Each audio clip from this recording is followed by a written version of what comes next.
નમસ્કાર મિત્રો, ફરી એકવાર તમારું સ્વાગત છે અમારી યુટ્યુબ ચેનલમાં. તો મિત્રો, આજે આપણે વિડીયોમાં કંડક્ટર ભરતી 2024 માટે જે ગુજરાતનું સામાન્ય જ્ઞાન છે આપણે જો 20 ગુણનું પૂછાવાનું છે. તેમાં ગુજરાતનું સામાન્ય જ્ઞાન છે, ભૂગોળ છે, ઇતિહાસ છે, બધું પૂછાવાનું છે. તેના માટે આપણે 500 અગત્યના ક્વેશ્ચનની જે સિરીઝ સ્ટાર્ટ કરી છે તેમાં આપણે ચોથો ભાગ જોવાના છીએ. કેટલામાં? ચોથો ભાગ જોવાના છીએ. આની પહેલાં આપણે 1, 2, 3 પાઠ કરાવી ચૂક્યા છીએ. જોવાના બાકી તો ચેનલ પર અપલોડ છે, જોઈ લેજો.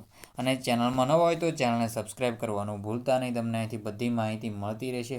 જેમ જેમ આપણે આગળ વિડીયો થશે તેમ બધા વિડીયો આપણે લાવવાના છીએ કંડક્ટર ભરતી માટેના. તો ચેનલને સબસ્ક્રાઈબ કરવાનું ભૂલતા નહીં. તો આપણે હવે શરૂ કરી દઈએ. તો પહેલો ક્વેશ્ચન છે, સોલંકી વંશમાં સૌથી વધુ રાજ કરનાર રાજા કોણ હતો?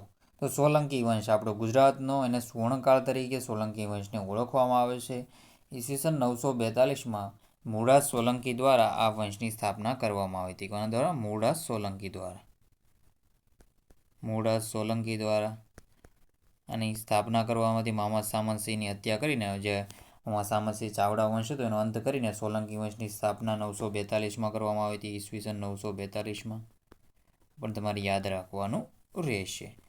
સોલંકી વંશ છે અને શરૂઆતના ગુજરાતનો સુવર્ણકાળ, કારણ કે એમાં સ્થાપત્ય સારું એવું સાહિત્યને બધું રચાણું છે એટલે સુવર્ણકાળ તરીકે ઓળખવામાં આવે છે. બીજા નંબરનો ક્વેશ્ચન છે, સિદ્ધરાજ જયસિંહના 4 ઉપનામો જણાવો.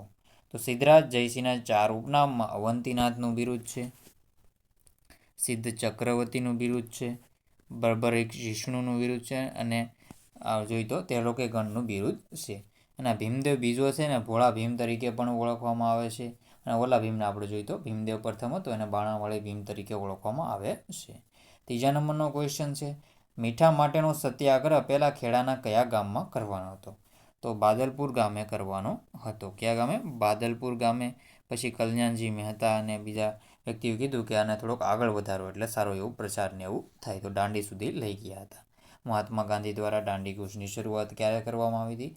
12 માર્ચથી 5 એપ્રિલ વચ્ચે દાંડી કૂચ 24 દેશમાં પૂરી કરવામાં આવી હતી. અને દાંડી માર્ચ છે ને આંદોલન કરવામાં આવ્યું હતું સવિનય કાનૂન ભંગ દ્વારા. પછી છે ચોથા નંબરનો ક્વેશ્ચન, અબુલ ફઝલે અમદાવાદને શું ઉપનામ આપ્યું છે? તો અબુલ ફઝલ દ્વારા અમદાવાદને દુનિયાનું બજાર કહેવામાં આવ્યું છે. શું કહેવામાં આવ્યું છે? અબુલ ફઝલ દ્વારા અમદાવાદને દુનિયાનું બજાર કહેવામાં આવ્યું છે. પાંચમા નંબરનો ક્વેશ્ચન છે, અડીકડીની વાવ અને નવઘણ કૂવો ક્યાં આવેલ છે? તો અડીકડીની વાવ છે ને નવઘણ કૂવો છે એ જુનાગઢ ખાતે આવેલ છે. ક્યાં ખાતે? જુનાગઢ ખાતે આવેલો છે. તેમાં આપણો જવાબ રહેશે જુનાગઢ. પછી છે સાતમા નંબરનો ક્વેશ્ચન, અડીકડીની વાવ અને બીજું નવઘણ કૂવો જ્યાં ન જોઈ જીવતો મોં એવું વાક્ય છે, ઉક્તિ છે. પછી છે વસ્તુપાળ અને તેજપાળ કોના મંત્રી હતા? તો એ વીર ધવલના મંત્રી હતા, વસ્તુપાળ અને તેજપાળ. આગળનો ક્વેશ્ચન છે આઠમા નંબરનો ક્વેશ્ચન, અકબરે ગુજરાત પર કઈ સાલમાં ચઢાઈ કરી હતી? તો મુઘલ વંશનો અકબર એક મહાન શાસક હતો. એ ક્યારે? ઈસવીસન 1572માં ગુજરાત પર ચઢાઈ કરી હતી. નવમા નંબરનો ક્વેશ્ચન છે, અંબાજીની નજીકમાં આવેલું કયું સ્થળ તેની અને પછી ખંભાતમાં દરિયો પણ જોયો તો અકબરે. અને અંબાજી નજીકમાં આવેલું કયું સ્થળ તેની આરસ પરની અદ્ભુત કોતરણી માટે જાણીતું છે? કુંભારિયાના દેરા જાણીતા છે, વિમલ મંત્રી દ્વારા બંધાવવામાં આવ્યા હતા. અને વિમલ મંત્રી કોના મંત્રી હતા? ભીમદેવના મંત્રી, ભીમદેવ પ્રથમ હતો એના મંત્રી હતા. આબુના આપણે કહેવામાં આવે છે. 10મા નંબરનો ક્વેશ્ચન છે, ડાંગની દીદી તરીકે કોણ જાણીતું છે? તો ડાંગના દીદી તરીકે પૂર્ણિમાબેન પકવાસા જાણીતા છે. ડાંગના દીદી તરીકે પૂર્ણિમાબેન પકવાસા જાણીતા છે. દ્વારકાનું મંદિર કઈ નદીના કાંઠે આવેલું છે? તો દ્વારકાનું મંદિર છે ગોમતી નદીના કાંઠે આવેલું છે. 12મા નંબરનો ક્વેશ્ચન છે, હરિજન સેવક સંઘની સ્થાપના કોણે કરી હતી? તો મહાત્મા ગાંધીજી દ્વારા કરવામાં આવી હતી. મહાત્મા ગાંધીજી જન્મ પોરબંદરમાં થયો હતો 2 ઓક્ટોબર 1869ના રોજ પોરબંદરમાં થયો હતો. માતા પુતળીબાઈ, પિતા છે કરમચંદ ગાંધી, અને પૂર્વ કરમચંદ ગાંધી પિતાનું નામ છે. એ પહેલાં રાજકોટ અને પોરબંદરના દિવાન રહી ચૂક્યા હતા. પત્નીનું નામ કસ્તુરબા છે. બધી માહિતી તમારે યાદ રાખતી રહેવી. 9 જાન્યુઆરી છે 1915ના રોજ ભારતમાં પાછા આવ્યા હતા. દક્ષિણ આફ્રિકામાં સફળ લડત કરીને પાછા આવ્યા હતા.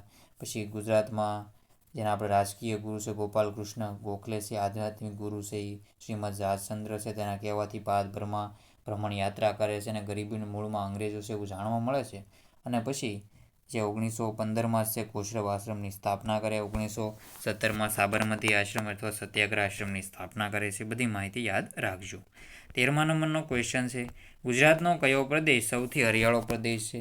તો દક્ષિણ ગુજરાતનો પ્રદેશ એ સૌથી હરિયાળો પ્રદેશ છે, કારણ કે સારી એવી સિંચાઈ યોજનાઓ બધી મળી જાય છે અને વરસાદ પણ સારો એવો પડે છે. 14મા નંબરનો ક્વેશ્ચન છે, તાપી નદીનું આગમન ગુજરાતમાં ક્યાંથી થાય છે? તો તાપી નદીનું આગમન ગુજરાતમાં હરણફાળ ખાતેથી થાય છે. 724 કિલોમીટર જેટલી આની લંબાઈ છે.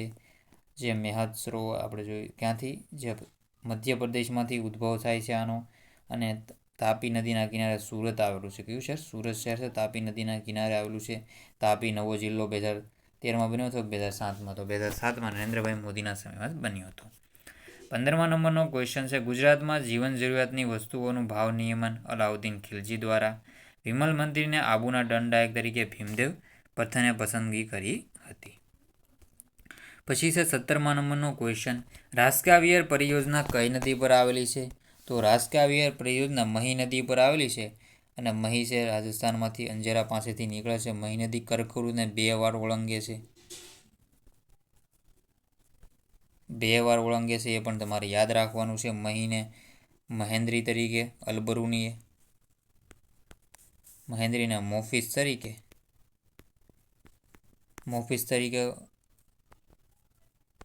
મોફિસ તરીકે કોણે વર્ણન કરેલું છે? ટોલોમી દ્વારા. એ પણ યાદ રાખવાનું રહેશે તમારે. પછી મહી નદી પર બીજી કઈ યોજનાઓ આવેલી છે એ તમારે જણાવવાનું રહેશે. 18મા નંબરનો ક્વેશ્ચન છે, પારસીઓ ગુજરાતના સંજાણ બંદરે ક્યારે ઉતર્યા હતા? તો પારસીઓ ગુજરાતના સંજાણ બંદરે ઈસવીસન 711માં ઉતર્યા હતા. ગલતેશ્વર કયા જિલ્લામાં આવેલ છે?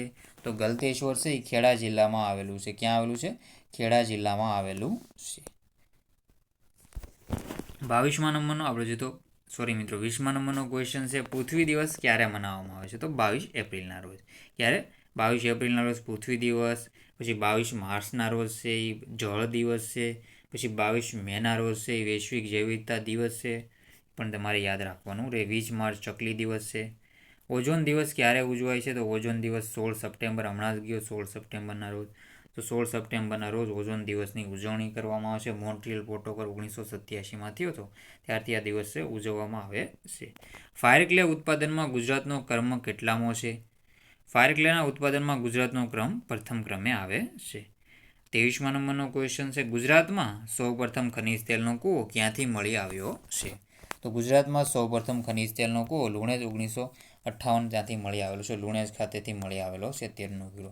અને ગુજરાતમાં સૌથી વધારે ખનિજ તેલ છે એ અંકલેશ્વર ખાતેથી મળી આવે છે. આગળના ક્વેશ્ચન જોઈ લઈએ હવે. તો 24મા નંબરનો ક્વેશ્ચન છે, ગુજરાતમાં જંગલોનું પ્રમાણ કેટલા ટકા છે? તો ગુજરાતમાં જંગલોનું પ્રમાણ છે 9.89% છે. કેટલું? 9.89% છે. પછી દ્વિતીય જૈન ધર્મસભા ગુજરાતના કયા સ્થળે અને ક્યારે યોજાય?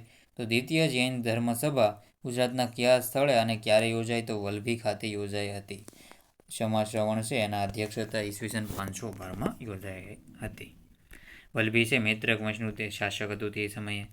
પાટણની સ્થાપના ક્યારે કરવામાં આવી હતી? તો પાટણની સ્થાપના આપણે જોઈએ તો અનિલ ભરવાડની યાદમાં જે વનરાજ ચાવડાએ 747માં કરી હતી. અને લાખારામ છે એ આપણે વસાહત હતી ત્યાં એ જગ્યાએ કરવામાં આવી હતી. ગુજરાતની રાજધાની પાટણથી ધોળકા કોણે ખસેડી? તો વીર ધવલ દ્વારા. લોહીની સગાઈ ટૂંકી વાર્તાના લેખક કોણ છે? તો ઈશ્વર પેટલીકર છે. પ્રસિદ્ધ તીર્થધામ સોમનાથ કઈ નદીના કિનારે આવેલું છે? તો સોમનાથ મહાદેવનું મંદિર છે હિરણ નદીના કિનારે આવેલું છે. સોમનાથ યાદ રાખવાનું છે. કૈલાસ મેરુ પ્રસાદ તરીકે પણ આને ઓળખવામાં આવે છે. એ સોમનાથ મંદિર છે. સોમનાથને છે સોનાનું કોણે બનાવ્યું છે? ચંદ્ર દ્વારા, શ્રી કૃષ્ણ દ્વારા, સુખડ દ્વારા, રાવણ અને ચાંદીનું આ મંદિર બનાવ્યું છે ભીમદેવ સોલંકી દ્વારા. અને કેવાનું બનાવવામાં આવ્યું? પથ્થરમાંથી બનાવવામાં આવ્યું હતું 1026ની આજુબાજુમાં. ગોલ્ડન બ્રિજ કઈ નદી પર આવેલો છે? તો ગોલ્ડન બ્રિજ છે નર્મદા નદી પર આવેલો છે. નર્મદાને સમુદ્રોદ્ભવા, રેવા, મેકલ કન્યા એ બધા નામથી ઓળખવામાં આવે છે. અને ગુજરાતની જીવાદોરી તરીકે નર્મદા નદીને ઓળખવામાં આવે છે. સરદાર સરોવર છે એ બંધેની પર આવેલો છે. 31મા નંબરનો ક્વેશ્ચન છે, ગોલ્ડન બ્રિજ ક્યાં આવેલો છે? તો એકનો એક આપણે જોઈએ રિપીટ થઈ ગયો છે, પણ આમ તો એક જ છે પણ આમ રિપીટ નથી. ભરૂચમાં આવેલો છે. ભરૂચમાં નર્મદા નદી આવેલી છે. પછી છે સોમનાથ કઈ નદીના કિનારે આવેલું છે? તો સોમનાથ હિરણ નદીના કિનારે આવેલું છે. એ પણ આપણે રિપીટ કરી શકાય. હિરણ, કપિલા અને સરસ્વતી નદીનો ત્રિવેણી સંગમ ક્યાં થાય છે? તો સોમનાથ ખાતે થાય છે. ક્યાં? સોમનાથ ખાતે થાય છે. પછી છે ચિમનભાઈ પટેલની સમાધિ નર્મદા ઘાટ ક્યાં આવેલી છે? તો ગાંધીનગર ખાતે આવેલી છે. 18મો જિલ્લો છે ગાંધીનગર છે. નર્મદા બંધનું ઉદ્ઘાટન કોના હસ્તે કરવામાં આવ્યું હતું? તો જવાહરલાલ નહેરુના હસ્તે કરવામાં આવ્યું હતું. 34મા નંબરનો ક્વેશ્ચન છે નર્મદા બંધનું ઉદ્ઘાટન ક્યારે કરવામાં આવ્યું હતું? તો નર્મદા બંધનું ઉદ્ઘાટન 5 એપ્રિલ 1961ના રોજ કરવામાં આવ્યું હતું. પછી છે નર્મદા બંધની ઊંચાઈ કેટલી છે? નર્મદા બંધની ઊંચાઈ 138.68 મીટર છે. ભારતમાં મત આપવાનો અધિકાર કઈ બાબતને ધ્યાનમાં રાખીને કરવામાં આવ્યો છે? તો ઉંમર આધારિત 18 વર્ષની ઉંમરે ભારતમાં આપણે મત આપવાનો અધિકાર છે. કાયદાની નજરે સૌ સરખા એવું બંધારણના કયા અનુચ્છેદમાં છે? તો અનુચ્છેદ 14માં આપવામાં આવેલું છે. આપણે આમાંથી પણ સામાન્ય જ્ઞાનના પ્રશ્નો થોડાક લીધેલા છે બંધારણમાંથી. ગોધરા કઈ નદીના કિનારે આવેલું છે? તો ગોધરા છે મેશ્રી નદીના કિનારે આવેલું છે. અને ગોધરા છે એ પંચમહાલ છે. પંચમહાલનું મુખ્ય મથક છે એ ગોધરા છે. ઉનાઈ ધોધ કયા જિલ્લામાં આવે છે? તો ઉનાઈ ધોધ અને ઉનાઈ અને જ્યાં ગરમ પાણી ઝરા છે નવસારીમાં આવેલો છે. પછી છે જોડિયા ધોધ ક્યાં આવેલો છે? તો જોડિયા ધોધ છે એ વલસાડમાં આવેલો છે. પછી છે ભારતમાં સુધારે જો ભારતમાં ડોલોમાઇટ ઉત્પાદનમાં ગુજરાતનો ક્રમ કેટલામો છે? તો 3જા ક્રમે છે ગુજરાત.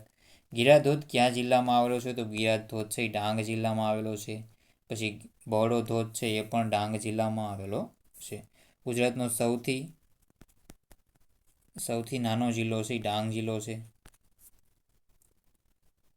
વસ્તીમાં પણ અને વિસ્તારમાં પણ, વસ્તીમાં અને વિસ્તાર બંનેમાં સૌથી નાનો જિલ્લો છે. સૌથી વધારે વન વિસ્તાર પણ આ વિસ્તાર ધરાવે છે. ભારત અને નેપાળ વચ્ચે સરહદ બનાવતી નદી કઈ છે? તો કાલી નદી છે. ગુજરાતમાં સૌથી વધુ વસ્તી ધરાવતી આદિવાસી કોમ કઈ છે? તો એમાં છે ભીલ. ગુજરાતમાં સૌથી વધુ અનુસૂચિત જનજાતિ વસ્તી કયા જિલ્લામાં છે? તો એ ડાંગ જિલ્લામાં છે. ભારતમાં બાજરીના ઉત્પાદનમાં ગુજરાતનો કેટલામો ક્રમ છે? કેટલામો છે? તો એ 3જો નંબર છે. પહેલા નંબરે રાજસ્થાન, બીજા નંબર પર મહારાષ્ટ્ર ગણી શકીએ, ત્રીજા નંબરે ગુજરાત. ચિનાઈ માટીના ઉત્પાદનમાં ગુજરાતનો કયો ક્રમ છે? તો પ્રથમ ક્રમે છે. યાદ રાખજો. તો અહીંયા આપણે 50 ક્વેશ્ચનનો આજના 50 ક્વેશ્ચન છે પૂરા કરીએ છીએ. ચેનલમાં નવા હોય તો ચેનલને સબસ્ક્રાઈબ કરી દેજો. તો હવે આપણે થોડુંક અગત્યના ટોપિક છે એ આપણે હવે જોઈ લઈએ. બાકી છે ભૌગોલિક ઉપનામો. તો સાક્ષર ભૂમિ તરીકે કોને ઓળખવામાં આવે છે? તો નડિયાદને સાક્ષર ભૂમિ તરીકે ઓળખવામાં આવે છે. સંસ્કાર નગરી, તો સંસ્કાર નગરી વડોદરાને ઓળખવામાં આવે છે. સૌરાષ્ટ્રની સંસ્કાર નગરી તરીકે ભાવનગર. સૌરાષ્ટ્રનું કાશ્મીર તો મહુવા. તો સૌરાષ્ટ્રનું કાશ્મીર છે એ મહુવા છે. પછી છે મહેલોનું શહેર, તો મહેલોનું શહેર છે એ વડોદરા છે. પુસ્તકોની નગરી તો નવસારી તરીકે પુસ્તકોની નગરી છે. ભારતનું માન્ચેસ્ટર અમદાવાદ, ભારતનું બોસ્ટન અમદાવાદ છે. ગુજરાતનું હૃદય અમદાવાદ છે. સૂર્યપુત્રી તાપી. સાધુઓનું પિયર ગિરનાર. મેકલ કન્યા તો નર્મદા. દક્ષિણનું કાશી તો ચાંદોદ. મંદિરોનું નગર તો પાલતણા 863 જૈન દેરાસરો આવેલા છે. 18 વધારે. સૌરાષ્ટ્રની શાન તો રાજકોટ. અને સોનાની નગરી તો દ્વારકા. સોનાની નગરી કઈ છે? દ્વારકા રહેશે. અને કચ્છનું પેરિસ તો મુદ્રા. તો સાહિત્ય તમારા આવિતાના જવાબ કરી લેવાના રહેશે. ચેનલમાં નવા હોય તો ચેનલને સબસ્ક્રાઈબ કરવાનું ભૂલતા નહીં મિત્રો.